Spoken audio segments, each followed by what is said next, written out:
Tory make பண்ணுறதுக்கு ஒரு நீளமான பயாஸ் பீஸ் தேவை. ஒரு 10 x 10 inch அப்படிங்கிற ஒரு அளவுக்கு இதோட சென்டரை இந்த மாதிரி மடிச்சுட்டு அதை 2 பீஸாக கட் பண்ணிக்கோங்க. நான் இது பேக் ஃப்ரண்ட்டு வித்தியாசம் தெரியறதுக்காக இந்த மெட்டீரியல் எடுத்திருக்கேன். இந்த மாதிரி ரைட் ஃபேஸிங் ரைட் வச்சுட்டு இது ரெண்டையும் அட்டாச் பண்ணுற மாதிரி ஒரு ஸ்டிச் பண்ணிடுங்க.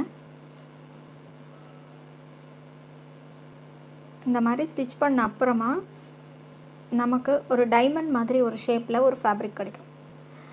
இதில் தான் நம்ம வந்து கோடு போட்டுட்டு கட் பண்ண போகிறோம்.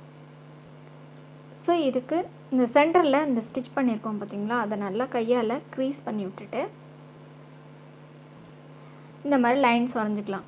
இந்த லைன்ஸில் வந்து நீங்கள் வித்து வந்து மெயின்டைன் பண்ணணும். அதாவது இப்போ 1.25 இன்ச்சுக்கு வரைகிறீங்கன்னா 1.25 இன்ச்சு, 1.5னா 1.5 இன்ச் ஈவனான டிஸ்டன்ஸில் இந்த மாதிரி கோடு போட்டுக்கோங்க. ஒரு 4 லைன்ஸ் கிடைக்கும். எக்ஸ்ட்ரா இருக்க இந்த மெட்டீரியலை கட் பண்ணி எடுத்துங்க. நடுவில் நல்லா அழகாக கையால் நீவி விட்டுட்டு இல்லைன்னா அயன் பாக்ஸ் வச்சு கூட நீங்கள் ப்ரெஸ் பண்ணிக்கலாம்.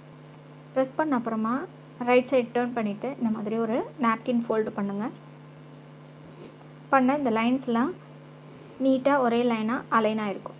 இப்போ இந்த சைடை நம்ம அட்டாச் பண்ண போகிறோம். அதுக்கு முன்னால் இந்த லைன்ஸ் எல்லாம் அப்படியே ஒரு ஷிஃப்ட் பண்ணி அந்த லைனும் மேட்ச் பண்ணுற மாதிரி வச்சுட்டு இந்த சைடு ரெண்டையும் எடுத்து ஒரு 1/2 இன்ச்சுக்கு நீட்டாக ஒரு ஸ்டிச் பண்ணிடுங்க.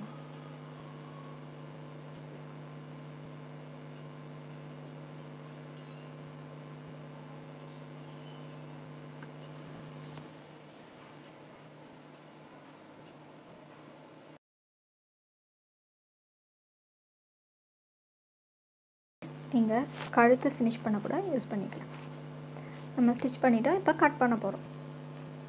இந்த எண்டிலேருந்து அந்த எண்டு வரைக்கும் நான் ஸ்டாப்பாக நம்ம கட் பண்ணிக்கிட்டே போவோம். ரவுண்டாக இருக்கும்.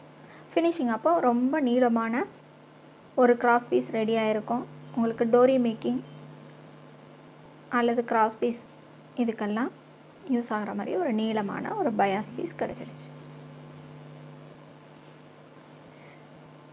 இந்த டிப் உங்களுக்கு யூஸ்ஃபுல்லாக இருந்தால் ட்ரை பண்ணி பார்த்துட்டு கமெண்ட்டில் சொல்லுங்கள்.